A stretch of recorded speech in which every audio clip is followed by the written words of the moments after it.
राजस्थान की वो घटना याद है जब एक 13 साल की बच्ची को कुछ वहशी दरिंदों ने नोच डाला था।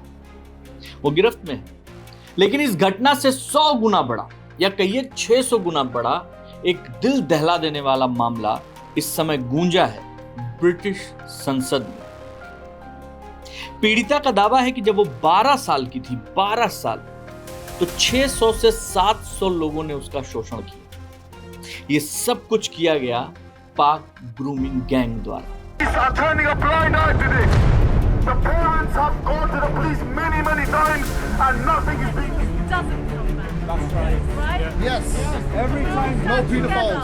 एक पीड़ित महिला ने अपनी आप बीती सुनाई, जिसे सुनकर पूरा ब्रिटेन हिला हुआ है।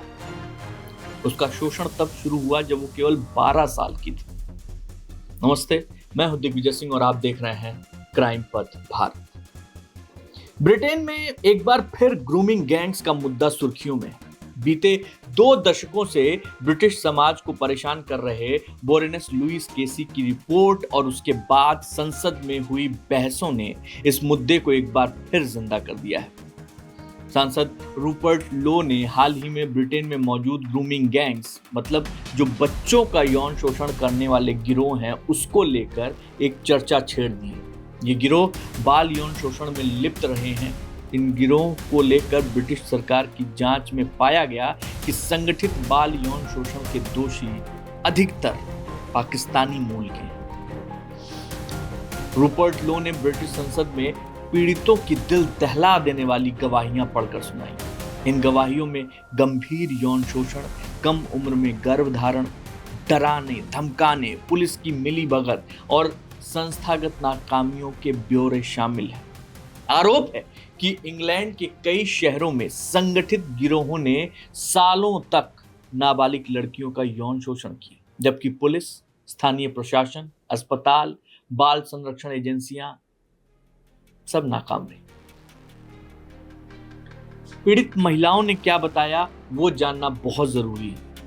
सांसद रूपर्ट लोवे ने संसद में कई पीड़ित महिलाओं की गवाहियां पढ़कर सुनाई। उन्होंने सांसदों से कहा, दुनिया को यह सुनना चाहिए कि हमारी स्वतंत्र जांच के दौरान पीड़ितों ने क्या बताया। इन बहादुर महिलाओं की आवाज आखिरकार सुनी जानी चाहिए। संसद में पढ़ी गई एक गवाही में एक महिला ने बताया है कि उसका शोषण तब शुरू हुआ जब वो सिर्फ 12 साल की थी। एक दूसरी पीड़िता ने आरोप लगाया है कि कई लोगों ने उसे पकड़ कर रखा, उसके साथ यौन हिंसा की, उसे धमकी दी, अगर किसी को बताया तो उसके पूरे परिवार को खत्म कर दिया जाएगा, नुकसान पहुंचाया जाएगा। सबसे ज्यादा चर्चा किसकी रही पता है? एक महिला की, जिसने दावा किया कि 13 से 16 साल की उम्र के बीच में करीबन 3 सालों तक उसका यौन शोषण होता रहा। उसके अपने शब्द क्या थे?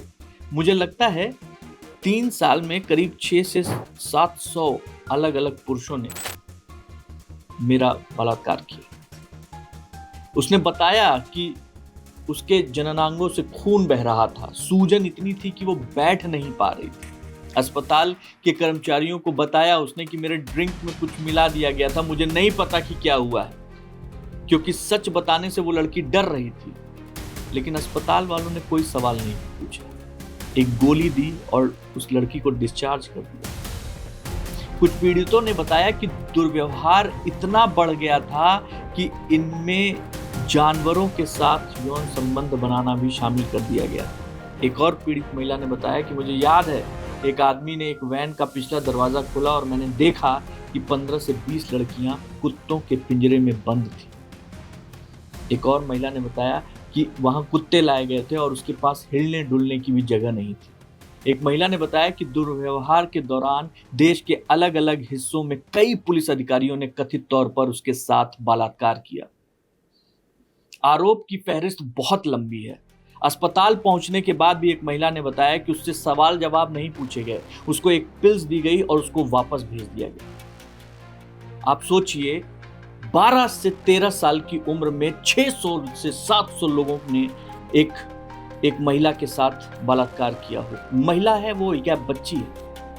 कुछ गवाहियों में यह भी आरोप लगा है कि कुछ सरकारी संस्थानों और बाल संरक्षण सेवाओं ने समय रहते कुछ भी नहीं किया। संसद में सुनाए जाने के बाद पूरे ब्रिटेन में इस वक्त ये बहस का मुद्दा बना हुआ है। संसद में पढ़ी गई कुछ गवाहियों में नस्ल, धर्म और दूसरे पहलू भी सामने आए हैं। एक पीड़िता ने यह भी दावा किया कि कुछ आरोपी बार बार कहते थे कि तुम लोग श्वेत हो, ईसाई हो और इसलिए तुम्हारी इज्जत नहीं है, जबकि मुस्लिम लड़की होती ना तो तुम्हें बेहतर समझा जाता।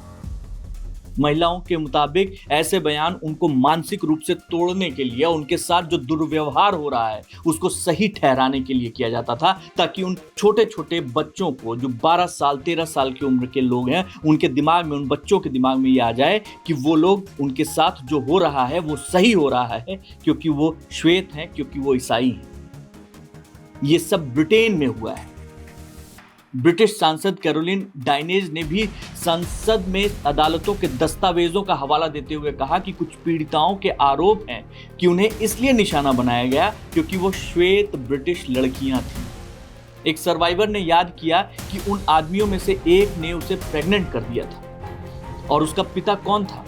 एक इमाम, एक मुस्लिम मौलवी। एक पीड़िता ने बताया कि ईद और छुट्टियों के आसपास ये सारी चीजें बहुत ज्यादा बढ़ जाती थी, पार्टियां बढ़ जाती थी, लोग ज्यादा शामिल होते थे और ज्यादा लड़कियों के साथ दुर्व्यवहार किया जाता था। सबसे संवेदनशील पहलू यह है कि पाकिस्तानी मूल के आरोपियों की भूमिका यहां पे सबसे ज्यादा है। लोगों में जो लोग इस पूरे प्रकरण में शामिल हैं उसमें पाकिस्तानी मूल के ब्रिटिश पुरुष सबसे ज्यादा है। पिछले साल जून में आई Casey report national audit on group based child sexual exploitation and abuse के मुताबिक कुछ क्षेत्रों के स्थानीय आंकड़ों में पाकिस्तानी या एशियाई मूल के पुरुषों का अनुपात अपेक्षाकृत अधिक दिखाई दिया। इस ऑडिट के दरमियान ब्रिटेन में 85 इलाकों में जांच की गई।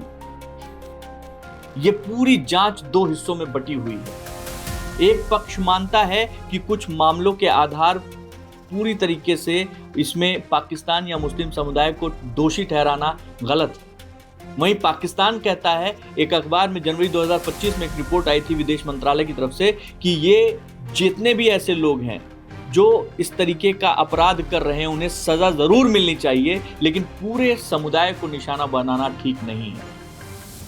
समूह आधारित बाल यौन शोषण और दुर्व्यवहार पर जो राष्ट्रीय ऑडिट हुआ था, जो चीजें हुई थी, उसकी रिपोर्ट में संसदीय बहस में सबसे गंभीर आरोप संस्थागत विफलता को लेकर लगे हैं।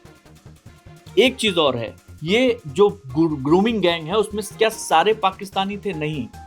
ये विवाद का सबसे महत्वपूर्ण मुद्दा है।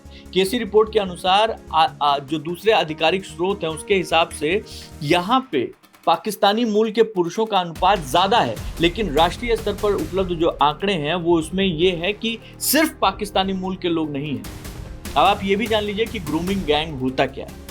ग्रूमिंग गैंग उस प्रक्रिया को कहा जाता है जिसमें किसी बच्चे या किशोर को धीरे धीरे विश्वास में लेकर उसका शोषण करने के लिए उसे तैयार किया जाता है।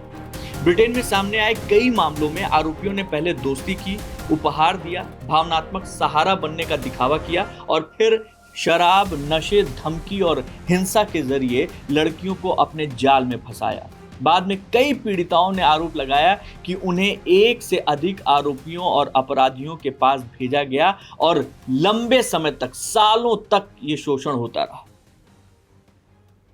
इस मुद्दे में पहली बार राष्ट्रीय स्तर पर ध्यान तब खींचा था जब 2002 में तत्कालीन जो उस समय के लेबर सांसद एन क्रायर ने वेस्ट यॉर्कशायर के कीथली इलाके में ऐसे मामलों को लेकर चेतावनी दी थी। इसके बाद रोदरहम, रोचडेल, ओल्डहम, ऑक्सफोर्ड, टेलफोर्ड, इन सब जगहों, कई शहरों पर बड़े पैमाने पर जांच शुरू हुई थी। बाद में द टाइम्स और दूसरी मीडिया संस्थानों की जांच में सामने आया कि सैकड़ों लड़कियां सालों तक शोषण का शिकार होती रहीं। कई मामलों में शिकायतें दर्ज होने के बावजूद पुलिस और सामाजिक संस्थाएं कुछ नहीं की। American publication the free press के मुताबिक ये स्कैंडल 2 दशक से भी पहले यॉर्कशायर के रॉदरहम से लोगों की नजर में आया और वहां अधिकारियों को 2001 के आसपास युवा श्वेत लड़कियों की सिस्टमैटिक ग्रूमिंग और यौन शोषण के बारे में बताया गया था। हालांकि उस मामले में करीब 1 दशक बाद 2010 में सजा हुई। बाद में यही पैटर्न ब्रिटेन के 50 से अधिक शहरों में दोहराया गया। अब सोचिएगा, प्रोफेसर हैं एक एलेक्सिस जे, 2014 में उनकी रिपोर्ट थी अकेले रॉदरहम में 1997 से 2013 के बीच 16 सालों के दरमियान 1400 से अधिक बच्चों का यौन शोषण हुआ। यह मुद्दा नया नहीं है, यह मुद्दा पुराना है, लेकिन यह मुद्दा इतना गंभीर हो चुका है कि पूरे ब्रिटेन हिला हुआ है। अब इस मुद्दे पर जिस तरीके से जो टास्क फोर्स बनी थी अप्रैल 2023 में, उस समय प्रधानमंत्री थे वहां के तत्कालीन प्रधानमंत्री ऋषि सुनक। उन्होंने ग्रूमिंग गैंग से निपटने के लिए इसे बनाया था। अपने ऑपरेशन के पहले साल में ही इस टास्क फोर्स ने 550 से अधिक संदिग्धों को गिरफ्तार भी किया था। ताजा मामले में ब्रिटिश सरकार ने स्वतंत्र राष्ट्रीय जांच शुरू करने का फैसला लिया है। सरकार का कहना है कि पुराने मामलों की समीक्षा की जाएगी, आरोपियों की जातीय पहचान का बेहतर रिकॉर्ड रखा जाएगा, पुलिस जांच को मजबूत बनाया जाएगा और पीड़ितों को सभी आवश्यक सहायता उपलब्ध कराई जाएगी। संसद में अपने भाषण के अंत में रूपर्ट लोवे ने कहा कि हम सबकी जिम्मेदारी है कि अब सिर्फ बात नहीं है करनी है, कार्रवाई करनी है। तो ब्रिटेन के सामने ये इस वक्त का सबसे बड़ा सवाल है, क्या वह उन महिलाओं को न्याय दिला पाएगा जिनकी शिकायतें वर्षों तक अनसुनी रही? साथ ही क्या भविष्य में पुलिस और प्रशासन इस तरह के अपराध पर नियंत्रण पा सकने में कामयाब हो पाएंगे? आपकी प्रतिक्रिया का इंतजार रहेगा। जय हिंद।